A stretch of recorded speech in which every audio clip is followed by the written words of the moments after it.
Alam mo yun, Roxy, yung feeling na gusto mo mag-design, mag-post, o gumawa ng content. Pero hindi mo alam kung saan ka magsisimula. Oo nga eh. And I feel like a lot of aspiring virtual assistants out there think that social media management is just post and pray.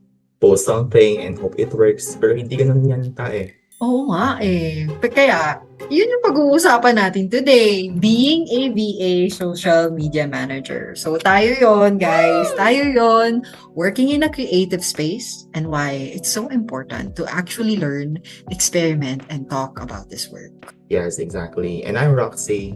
I'm Tata, and this is episode 2 from Kayod to Keyboard. Yes! Finally, nagsabay tayo from Kayod to Keyboard. Yes, let's go episode 2. Yes.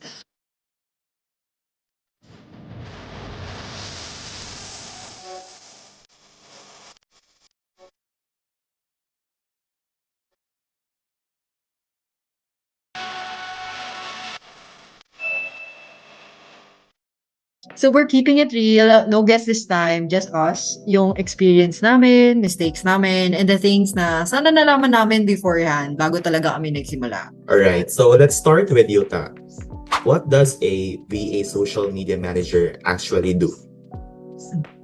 So gusto ko munang ibigay yung kung anong akala ko yung social media manager before. Akala ko talaga, magpo-post, gagawa ka lang ng content sa Canva, tapos ipopost mo siya. Tapos after nun, bahala na kung ano mangyari dun sa page. And, meron din, nagsa-social media din kasi ako sa content ko eh. So, di kasi ako consistent enough. So, social media managing, it's just more than posting pretty pictures. So, hindi masyadong natatakel yung planning. Ano siya eh, admin work siya eh. It's something you have to prepare for. Designing, writing captions, scheduling, pati yung pag-i-interact sa followers, kailangan natin i-consider. Of course, tracking metrics, gumagana ba yung mga pinagpo-post natin. And last, juggling multiple clients. So, minsan, may mga clients tayo na iba't iba yung ask nila. Yung iba gusto mas maraming followers, yung iba gusto nila mas maraming views. So, it really depends talaga on what the client is asking for. Yes, I agree, Ta. And yung pagiging creative kasi is not just about making things look nice, yung parang design ka lang dyan, and alam mo yun, post ka lang. You're actually representing someone else's brand, like tone, their vision. So you have to make sure that na every post or every story, every reels or videos na ginagawa mo for that client or specific brand counts and it has a results talaga. Totoo. Ano siya, may pagka-challenging talaga siya. Pero Yes. fun siya, right? Kasi ang dami mong like naiisip na paraan para magkaroon ng engagement yung clients. Right? So for me, it's like constantly learning new platforms, trends, and strategies. Okay, so let's break it down, Ta. What skills do you really need to survive as a creative VA? So any tips dyan na pwede mong i-share? Since madami tayong mga aspiring social media VAs na nanonood. Yes! Unang-una, pag-aralan nyo mag-Canva. Guys, nandun lahat. Nandun lahat. It's Photoshop, Word, and siguro yung mga iba, video editing made easy. Very intuitive siya, user-friendly, and you can make a lot of designs with the elements that they already have in the platform. So, you also need to learn mga video editing tools. Maganda yung CapCut. That's what I personally use. It's very easy. Ang daming transitions doon. Yeah, Sky's the user-friendly limit. siya. Tama, di ba? Nung una kong hinawakan yung CapCut, hindi ako masyadong nahirapan. Laro lang siya. Yeah, me too. Di ba? Tapos, you also have to have knowledge sa scheduling platforms. The most famous one is Meta Business Suite. And with that, may analytics dashboard na din yun. So you can track the progress of how well your post is doing. How about you, Roxy? Ano yung mga skills na kailangan ng mga nakikinig sa atin ngayon? Yes, so in addition to skills, ideal for social media VA, no, Of course, you have to strengthen your soft skills. So this talks about how you communicate and how you handle your client. Kasi if magiging BE ka, iba-ibang klaseng client yung mamimit mo or may experience mo. May iba, medyo may something wrong sa attitude. So you have to learn how to handle their attitude, their style.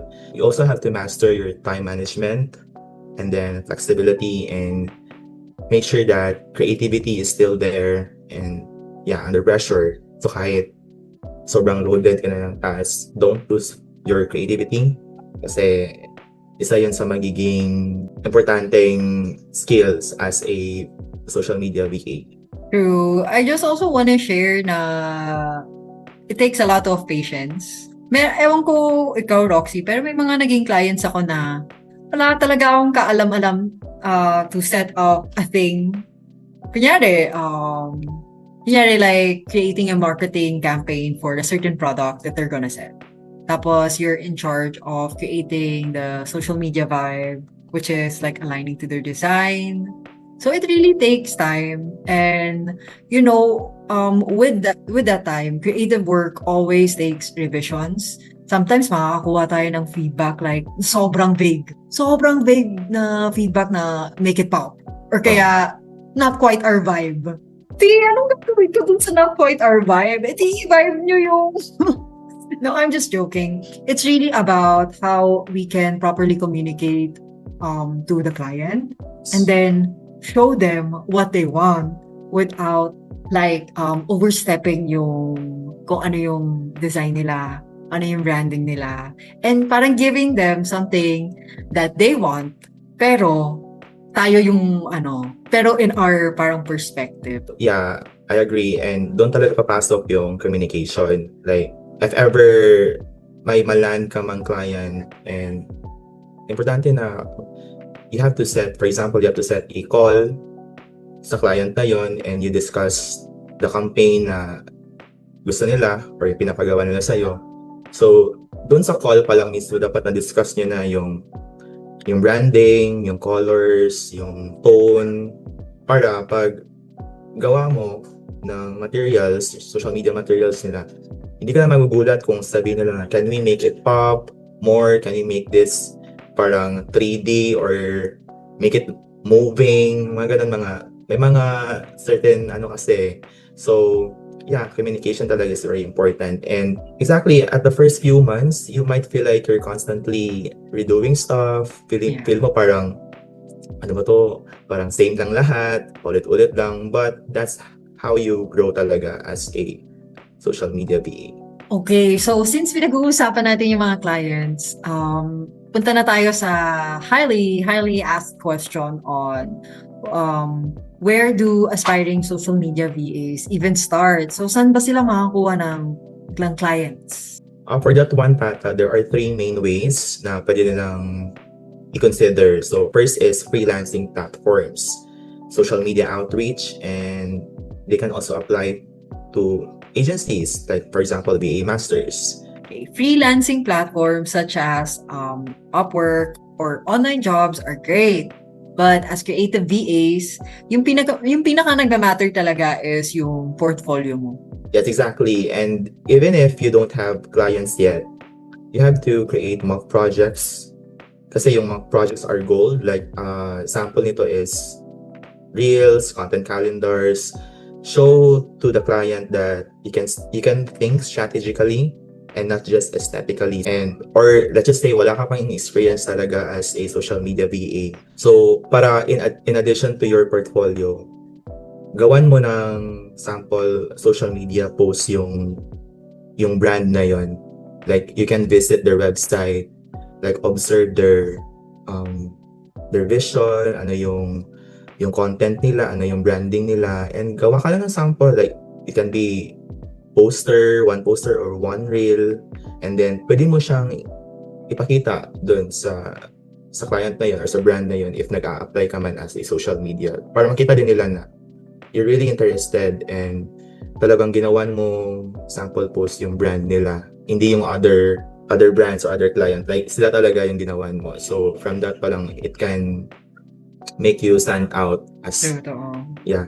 So, gusto ko lang din i-share na nung nag-a-apply ako maging social media manager VA, wala talaga akong experience nung una. Pero since everyone has experience with social media, doon ko ginamit yung profile ko sa Instagram as part of my portfolio. Kasi I was really into short videos. You know yung cute videos, aesthetic. So, yun yung shinare ko sa agency and that really landed me the job. I think confidence with just showing who you are authentically can be your greatest tool. So, LinkedIn, Instagram, TikTok, you can post your ideas, engage with brands that align to what you want to work on. And with that, makakabuild ka ng credibility. Yes, correct. Actually, that's right. You have to build your credibility as a social media VA. So yun nga, sinabi ko kanina na huwag ka nang lalayo. If a-apply ka man sa, for example, if you're applying for that agency, huwag ka nang lalayo. Gawan mo sila ng social media material para at least makita nila na, uy, perfect tong applicant na to Advance siya mag-isip. Moving on let's be honest, creative VA work comes with pitfalls So, any top mistake? Sinimulan ko, no? Ang dami akong mistakes talaga when I was starting my VA career. Kasi bago ako nun eh. And you must start somewhere. If you're not making a mistake, edi sana perfect ka na, hindi ka na natututo sa buhay. Pero siguro yung one mistake that stands out among the rest na nagsisimula ako is that thinking pretty equals good. So, kunyari, may proud na akong post na ginawa. Tapos, si client, okay, appreciate niya yung art ko since artist ako. Pero what clients really want is engagement, growth, and consistency. Sometimes, clients will want to push madaming quantities or volume of content. So, when you try to produce that pieces of content, syempre, somehow, you need to also balance the quality of each post, making sure na kasya siya within your shift. Pero that was good kasi eye-opening siya eh. It now differentiates the creator na ikaw versus the business na kung bang kailangan talaga nila. Paano ka ba talaga paano mo ba talaga sila matutulungan sa pagbibuild ng page nila? And in social media kasi may kalaban kang 2 billion other posts. Let's say, 2 billion other posts. So, just being consistent, such a big difference. Kahit hindi siya masyado maganda, basta you're always online and you build this digital presence, yun talaga yung ma-appreciate ni client. Hindi kung gaano kagaling ikaw mag-Canva, hindi kung gaano kagaling ikaw mag-CapCut. It's really the product you produce and then aligned with the metrics na fina-follow ni client. Ikaw ba, Roxy? Ano ba yung top mistake mo nun? Yeah, yung sa akin naman kasi is not setting clear boundaries importante talaga yung boundaries. Kasi sometimes I take extra revisions, late night edits, learn the hard way. So, minsan kasi as a BA, natatakot ka na, for example, if you're not responsive with the client, parang feeling mo baka mawala siya or baka mawalan ka ng work. So, yun nga, sabi ko kanina na to have a good communication with your client. And for example, just do the task with no shift and set boundaries para naman hindi maging loaded yung mind mo. Kasi if you're loaded, parang hindi na effective yung ginagawa mo campaign or any material. So, yes. Yes, guys, si Roxy, mag-PPM yan any time of the day. Ganyan siya kasipag talaga mag-edit and mag-work on social media. Kaya totoo tong setting boundaries kasi you really need to establish yung work-life balance. Since VA tayo, 'di ba? Parang let's practice that. Pero I really commend Roxy for it. for all his sipag. Tuloy-tuloy lang ang buhay, si. And just to add din sa common mistakes, right? Don't ignore the data. Wag kayong gets go like this is a creative role, but you also have to balance the left and right brain because the metrics will be your guide in order to create better creative decisions. So when you try to post like a kind of content and you see it works, try nyo paulit-ulit. By then, madali na lang yung pag-iisip ng idea and you also get to help your client. Tapos, mabilis mo na lang siya matatapos in order to like handle other responsibilities or other tasks na kailangan mong i-focus on. Yes, exactly. So it means a creativity plus good strategy is equals to value. Dapat matalino. Matalino yung pag-iisip. Oh, Yes, hindi puro ano lang. gawa lang ng gawa. Oh, di ba? Strategy muna. Strategy muna. Execution, strategy. Oh, all right. Moving on. Okay, so why this work matters? Why is it so important for us to learn, discuss, and reflect on creative VA work? Rox? Kasi for me, it's more than just a work talaga. Like, it's helping businesses grow while honing your own skills. And the more we talk about challenges, mistakes, and wins, the faster new VAs can improve. Yeah. Since everyone uses social media, business, person, pati pusa nga may social media eh, di ba? Iba na yung mga pet now, Crazy. mas updated sila. So guys, itong skill set na to, which is social media managing, is used sa marami ring VA niches like e-commerce, writing, administrative VAs. So it's only going to get more and more valuable. So every business really needs someone who can create, manage, and grow an online presence because the world is so big. Social media connects us all together. And yeah, if you want to level up as a creative VA, so these are the things that we need to highlight. First is we have to build a mini portfolio. So you have to create 3 to 5 sample posts or reels. Minsan experiment ka din, like try new tools or trends. You have to research the good tools or trends available right now. Track engagement. Learn what works even on mock content. And then last is network. You have to connect with other VAs or clients on LinkedIn, Facebook groups, and other platforms. Perfect. You couldn't have said it better. And of course, guys, don't forget to reflect. So every post, every campaign teaches you something. So sa last post na ginawa mo, sa last post ng pagkain, yung story mo, anong nakukuha mo dun? Sinong makakakuha ng value nun?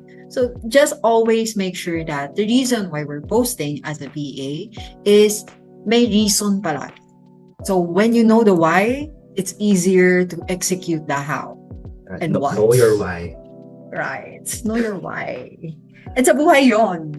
So if you're still listening and thinking, I want to dive into creative VA work, start experimenting and i-hone nyo lang yung skills nyo. Walang tama o mali. This is creative as much as it is admin. So experience is the best teacher for me. Yes, I agree, Ta. And yeah, we'll be back with another episode. So maybe let's talk about work-life balance for creative VAs next time, or the tools that make social media management easier. So huwag kayong mag-alala kasi madami pa kaming prepare sa inyong lahat. And yes. Exciting, partner. I'm Tata. And I'm Roxy. Thanks for listening to From Kayod to Keyboard. Stay creative, stay curious. And we'll see you next time. Bye-bye. Bye guys. Thank you for watching.